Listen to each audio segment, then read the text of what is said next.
Bonjour, une deuxième vidéo sur la notion d'arbre probabiliste complet. Et dans cette vidéo, nous allons traiter plus spécialement de la notion d'arbre probabiliste complet 2 fois 3, 3 fois 2 et 3 fois 3. La précédente vidéo traitait des arbres probabilistes complets 2 fois 2. Voici son adresse qui figure en description de l'actuelle vidéo.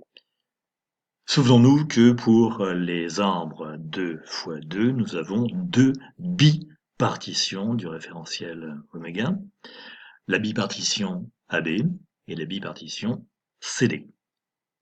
Ce qui signifie qu'un élément de grand oméga, c'est-à-dire un cas, on dit aussi un événement élémentaire, est favorable soit à l'événement grand A, soit à l'événement grand B, et qu'il est aussi favorable soit à l'événement grand C, soit à l'événement grand D. Sur les deux premières branches de l'arbre, nous avons des probabilités absolues, P de A et P de B. En revanche, sur les quatre dernières branches de l'arbre, nous avons des probabilités conditionnelles, on dit aussi des probabilités relatives.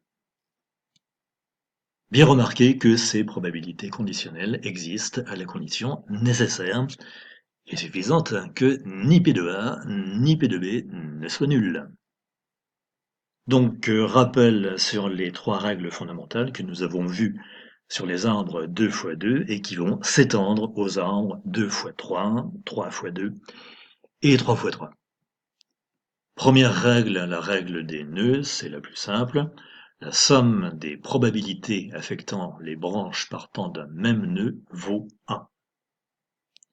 Ainsi, partant du nœud oméga, la racine de l'arbre, P de A plus P de B est égal à 1. Partant du nœud grand A, la probabilité de C sachant A plus la probabilité de D sachant A vaut également 1.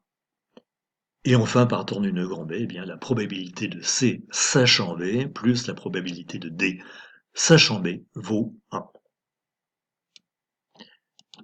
Deuxième règle, la règle du produit des branches, c'est tout simplement la règle de la probabilité conditionnelle quand on fait le produit des probabilités affectant les branches reliant la racine oméga de l'arbre à un nœud terminal, on obtient la probabilité de l'intersection des nœuds. Ainsi, si j'applique cette règle aux branches oméga A et AC, j'obtiens que le produit de P de A par la probabilité de C sachant A est égal à la probabilité de l'intersection des nœuds grand A et grand C. Et enfin, la troisième règle, c'est la règle de la probabilité totale. La probabilité totale de l'événement grand A est égale à la somme des probabilités partielles de grand A sur la bipartition CD de oméga. De même, pour P de B, la probabilité totale de grand B est égale à la somme des probabilités partielles de grand B sur la bipartition CD de oméga. Comment est-ce qu'on visualise ces deux égalités sur l'arbre complet? Eh bien, lorsque vous faites la somme de ces deux probabilités, vous trouvez la probabilité totale de l'événement grand A. De même, lorsque vous faites la somme de ces deux probabilités, vous trouvez la probabilité totale de l'événement grand B. Vous avez également deux autres égalités qui rentrent dans le cadre de la règle de la probabilité totale. La probabilité totale de grand C est égale à la somme des probabilités partielles de grand C sur la bipartition grand A, grand B de oméga, et de même pour B de D. Alors, sur l'arbre inversé, comment interprète-t-on ces deux égalités? Eh bien, lorsque vous faites la somme de ces deux probabilités, vous trouvez la probabilité totale de l'événement grand C. Et de même, lorsque vous faites la somme de ces deux probabilités, eh bien, vous obtenez la probabilité de l'événement grand D.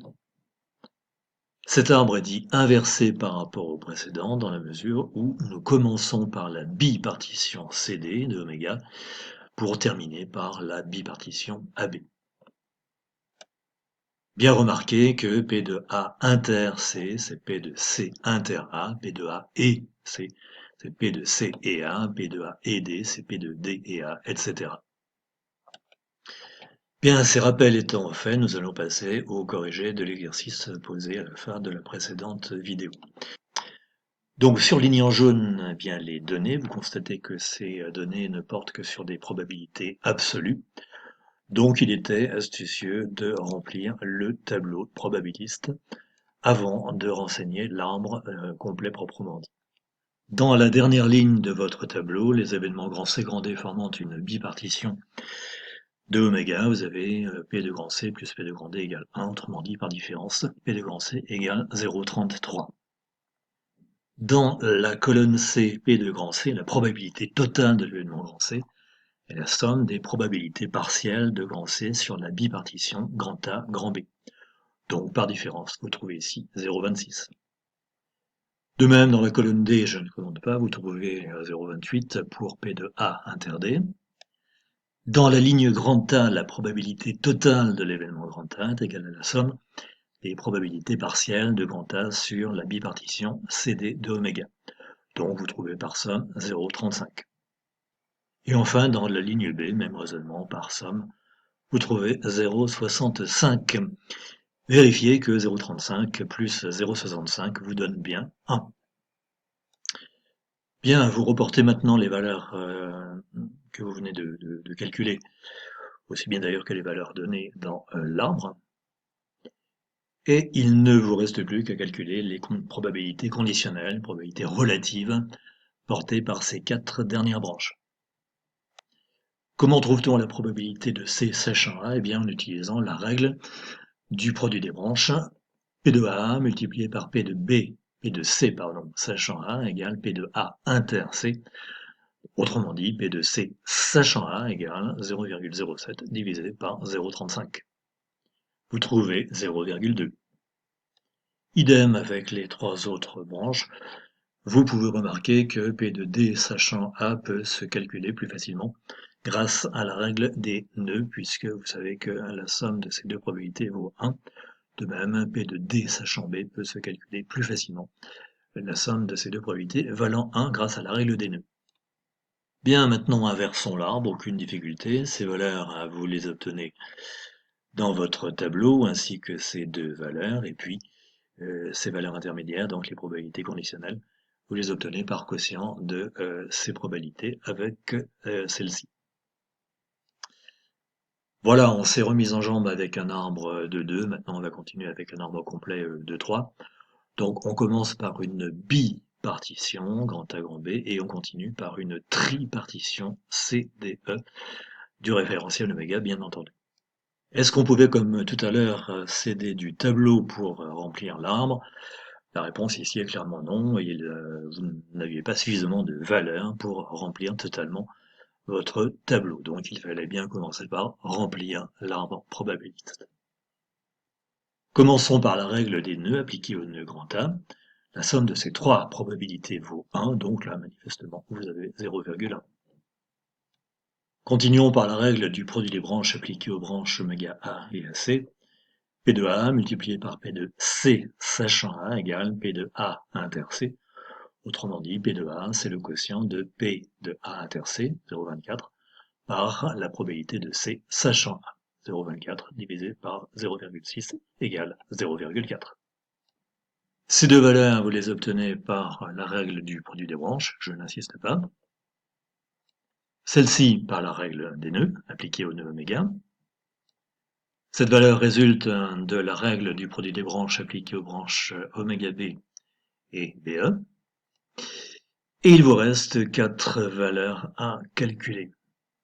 Vous constatez que vous ne pouvez appliquer ni la règle des nœuds, ni la règle du produit des branches. C'est donc la troisième règle, la règle de la probabilité totale, qui va s'appliquer. Vous avez ici la probabilité totale de l'événement grand C. La probabilité totale de l'événement grand C, c'est la somme des probabilités partielles de grand C sur la bipartition grand A, grand B. Autrement dit, P de C, c'est P de A inter C plus P de B inter C. Donc 0,36 égale 0,24 plus P de B inter C. Donc P de B inter C égale 0,12 par différence. Pour trouver la probabilité de C sachant B, vous appliquez la règle du produit des branches oméga B et BC, vous obtenez P de C sachant B égale 0,12 divisé par 0,6, autrement dit 0,2. La règle des nœuds appliqués au nœud grand B vous donne la probabilité de D sachant B, à savoir 0,5. Et finalement, la règle du produit des branches vous donne ici la probabilité de B inter D, c'est-à-dire 0,6 fois 0,5 égale 0,30. Remarquez bien que 0,24 plus 0,04 plus 0,12 vous donne bien P de A, c'est-à-dire 0,4. De même, la somme de ces trois nombres vous donne bien la probabilité totale de l'événement grand B. Vous retrouvez naturellement la règle de la probabilité totale. La probabilité totale de grand A, c'est la somme des probabilités partielles de grand A sur la bipartition CDE de oméga. De même pour la probabilité totale de grand B. Très facile de remplir le tableau, vous reportez les valeurs que vous venez de calculer sur l'arbre.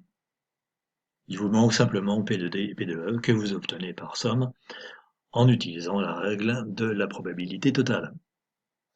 Et enfin, inversez l'arbre, ces valeurs, vous les avez dans votre tableau, ainsi que celles-ci. Et puis celles-ci, vous les obtenez par quotient de ces valeurs par celles-ci éventuellement couplées avec la règle des nœuds. Un arbre probabiliste complet 3 fois 2, vous commencez par une tripartition, suivie d'une bipartition. Bon, je pense que vous avez tous compris le problème, donc je vais aller un petit peu plus vite. Règle du produit des branches, règle des nœuds, règle du produit des branches, règle des nœuds, règle du produit des branches, règle des nœuds,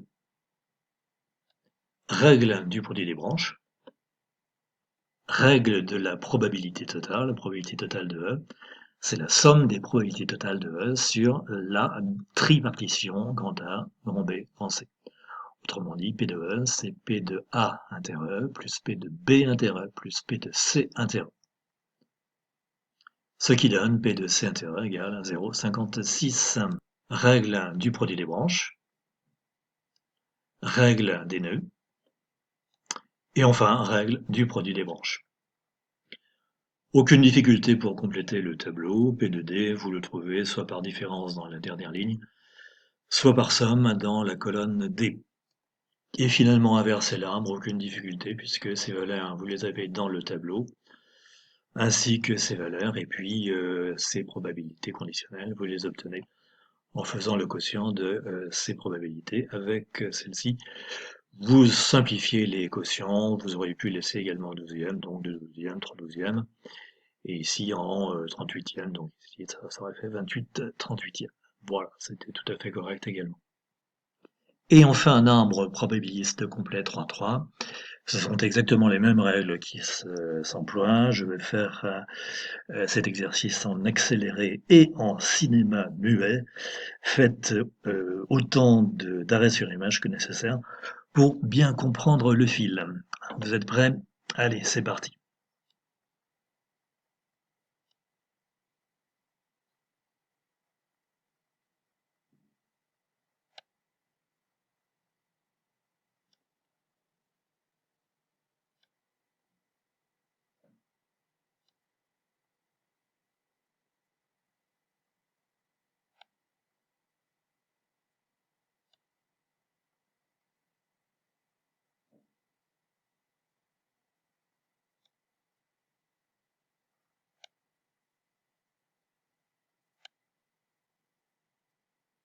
Voilà. Pour remplir le tableau, pas de problème non plus, je vous donne la solution. Vous êtes prêts? Allez, on y va. Voilà. Et enfin, inverser l'arbre, aucune difficulté. Ces valeurs, vous les avez dans le tableau, ainsi que celle-ci. Vous commencez par la tripartition DEF et vous continuez par la tripartition ABC. Ces valeurs, vous les obtenez par quotient entre celle-ci et celle-ci, vous simplifiez. Là, on trouve des 11e, donc c'est très bien. Là aussi, là, vous auriez pu laisser tout en 28e, c'était tout à fait correct également. Voilà, à bientôt.